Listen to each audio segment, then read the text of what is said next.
Palavras diárias de Deus.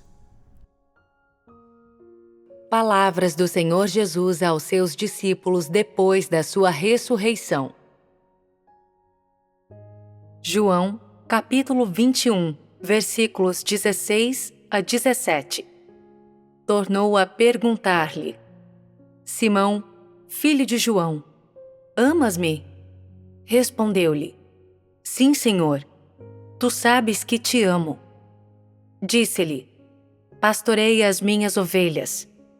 Perguntou-lhe terceira vez: Simão, filho de João, amas-me?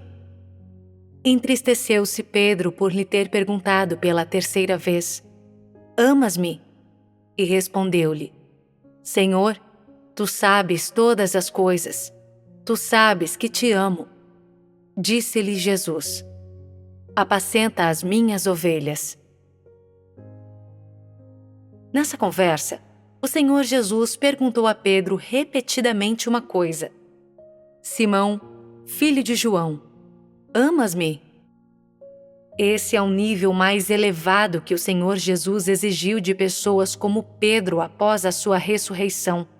Pessoas que verdadeiramente creem em Cristo e se esforçam para amar o Senhor. Essa pergunta foi uma espécie de investigação e de interrogatório. Porém, ainda mais, era uma exigência e uma expectativa para com pessoas como Pedro. Ele usou esse método de questionamento para que as pessoas refletissem sobre si mesmas e olhassem para si mesmas pensando: quais são as exigências do Senhor Jesus para com as pessoas? Eu amo o Senhor? Sou eu uma pessoa que ama a Deus? Como devo amar a Deus? Embora o Senhor Jesus tenha feito essa pergunta apenas para Pedro, a verdade é que em seu coração, ele queria aproveitar essa oportunidade para pedir a Pedro que fizesse esse tipo de pergunta a mais pessoas que buscam amar a Deus. Ocorre apenas que Pedro foi abençoado para agir como representante desse tipo de pessoa, para receber esse questionamento da boca do próprio Senhor Jesus. Comparado a chega a tua mão e mete-a no meu lado, e não mais sejas incrédulo, mas crente, que o Senhor Jesus disse a Tomé após a sua ressurreição, as 3 vezes em que ele perguntou a Pedro: Simão, filho de João, amas-me? Permitem que as pessoas sintam melhor a gravidade da atitude do Senhor Jesus e a urgência que sentiu ao fazer essas perguntas. Quanto ao cético Tomé, com sua natureza enganadora, o Senhor Jesus permitiu-lhe estender a mão e tocar as marcas de pregos, que o fizeram acreditar que o Senhor Jesus era o Filho do Homem ressuscitado e reconhecer a identidade do Senhor Jesus como Cristo. E embora o Senhor Jesus não tenha repreendido severamente Tomé, nem expressado verbalmente um julgamento claro acerca dele, fez com que ele percebesse que ele o compreendia através de ações práticas, ao mesmo tempo que demonstrava sua atitude e sua determinação em relação a esse tipo de pessoa. As exigências e expectativas do Senhor Jesus para com esse tipo de pessoa não podem ser percebidas a partir do que ele disse, pois pessoas como Tomé simplesmente não têm nem um fio de fé verdadeira. Os requisitos do Senhor Jesus para com eles são apenas quanto a isso, mas a atitude que ele revelou para pessoas como Pedro é completamente diferente.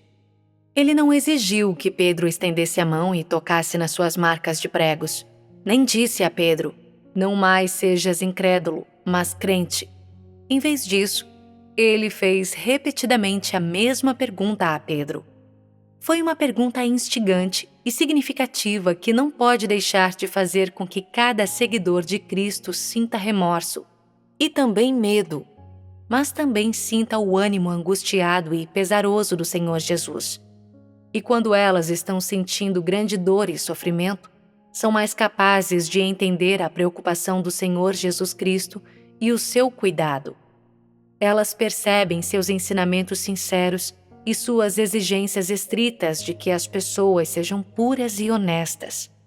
A pergunta do Senhor Jesus Permite que as pessoas sintam que as expectativas que o Senhor tem para com elas, reveladas nessas palavras simples, não consistem apenas em acreditar nele e segui-lo, mas sim alcançar o amor, amar o seu Senhor, amar o seu Deus. Esse tipo de amor consiste em cuidado e obediência. São seres humanos vivendo para Deus, morrendo por Deus, dedicando tudo a Deus, gastando e dando tudo por Deus. Esse tipo de amor também é reconfortar a Deus, permitindo que Ele aproveite o testemunho e que Ele esteja em repouso. É a retribuição da humanidade a Deus, a responsabilidade dos humanos, sua obrigação e seu dever, e é um caminho que a humanidade deve seguir por toda a vida. Essas 3 perguntas foram uma exigência e uma exortação que o Senhor Jesus fez a Pedro e a todas as pessoas que desejavam ser aperfeiçoadas. Foram essas 3 perguntas que levaram e motivaram Pedro a completar sua senda na vida, e foram as perguntas por ocasião da despedida do Senhor Jesus que levaram Pedro a iniciar sua senda de aperfeiçoamento, que o levaram, por causa de seu amor ao Senhor, a cuidar do coração do Senhor, a obedecer ao Senhor, oferecer conforto ao Senhor e oferecer toda a sua vida e todo o seu ser por causa desse amor. Durante a Era da Graça, a obra de Deus se destinava principalmente a 2 tipos de pessoas. O primeiro era o tipo de pessoa que acreditava nele e o seguia, que era capaz de guardar os seus mandamentos, capaz de suportar a cruz e manter-se no caminho da Era da Graça. Esse tipo de pessoa ganharia a bênção de Deus e desfrutaria da graça de Deus. O segundo tipo de pessoa era como Pedro, alguém que desejava ser aperfeiçoado. Assim, depois que o Senhor Jesus ressuscitou, ele primeiro fez essas 2 coisas muito significativas. Uma foi para Tomé e outra para Pedro. O que essas 2 coisas representam? Será que representam as verdadeiras intenções de Deus de salvar a humanidade? Representam a sinceridade de Deus para com a humanidade? A obra que ele fez com Tomé visava alertar as pessoas para que não duvidassem, mas que apenas acreditassem. A obra que ele fez com Pedro visava fortalecer a fé de pessoas como Pedro e fazer exigências claras a esse tipo de pessoa, mostrar quais objetivos eles deveriam buscar. Depois que o Senhor Jesus ressuscitou, ele apareceu às pessoas que julgou necessário, falou com elas e fez exigências delas, deixando para trás as suas intenções e suas expectativas em relação às pessoas. Isto é, como Deus encarnado, quer tenha sido durante o seu tempo vivendo na carne ou no corpo espiritual depois de ter sido pregado na cruz e ressuscitado. A sua preocupação com a humanidade e suas exigências em relação às pessoas não mudaram. Ele estava preocupado com esses discípulos antes de subir à cruz. Em seu coração, ele tinha clareza sobre o estado de cada pessoa. Ele compreendia as deficiências de cada pessoa e, é claro, a sua compreensão de cada pessoa era a mesma depois que ele morreu, ressuscitou e se tornou um corpo espiritual, tal como era quando ele vivia na carne. Ele sabia que as pessoas não estavam inteiramente certas de sua identidade como Cristo. Mas durante seu tempo vivendo na carne, ele não fez exigências estritas às pessoas.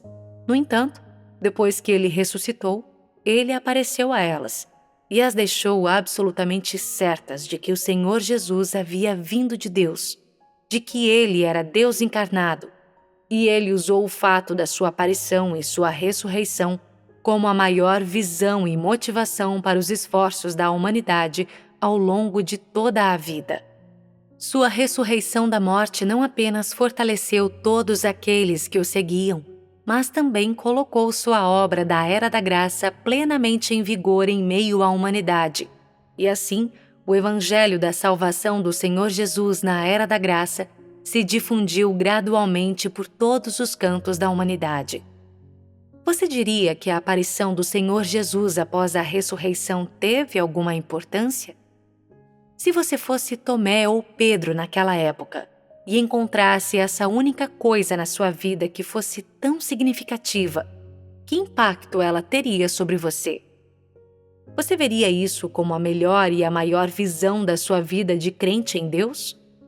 Veria isso como uma força motriz da sua vontade de seguir a Deus e esforçar-se para satisfazê-lo e buscar o amor a Deus na sua vida? Você despenderia uma vida inteira de esforços para espalhar essa que foi a maior das visões? Você tornaria a divulgação da salvação do Senhor Jesus uma comissão que você aceita de Deus? Mesmo que vocês não tenham experimentado isso, os dois casos de Tomé e Pedro já são suficientes para que as pessoas modernas tenham uma compreensão clara da vontade de Deus e de Deus. Pode-se dizer que depois de Deus ter se tornado carne, depois que ele experimentou pessoalmente a vida em meio à humanidade e uma vida humana, e depois que ele viu a depravação da humanidade e a situação da vida humana, Deus encarnado sentiu mais profundamente o desamparo, a tristeza e o estado lamentável da humanidade. Deus ganhou mais compaixão pela condição humana devido à sua humanidade enquanto vivia na carne, devido aos seus instintos na carne. Isso o levou a ter maior preocupação por seus seguidores. Essas coisas que provavelmente vocês não conseguem compreender, mas eu posso descrever a preocupação e o cuidado de Deus vivendo na carne em relação a cada um dos seus seguidores com estas palavras: preocupação intensa. Embora essa expressão venha da linguagem humana, e embora seja uma expressão muito humana, ela expressa e descreve verdadeiramente os sentimentos de Deus por seus seguidores. Quanto à preocupação intensa de Deus com os seres humanos, ao longo das suas experiências, vocês sentirão isso aos poucos e poderão provar disso. No entanto, isso só pode ser alcançado através da compreensão gradual do caráter de Deus, com base em buscar uma mudança no seu próprio caráter. A aparição do Senhor Jesus materializou sua intensa preocupação pelos seus seguidores na humanidade e a entregou ao seu corpo espiritual, ou como se poderia dizer, à sua divindade. Sua aparição permitiu que as pessoas experimentassem e sentissem de outra maneira o cuidado de Deus, enquanto também era uma prova poderosa de que Deus é aquele que inicia uma era, que desenvolve uma era e aquele que encerra uma era. Através da sua aparição, ele fortaleceu a fé de todas as pessoas, e através da sua aparição, ele provou ao mundo o fato de que ele é o próprio Deus. Isso deu a seus seguidores a uma confirmação eterna. E por meio da sua aparição, ele também abriu uma fase de sua obra na nova era.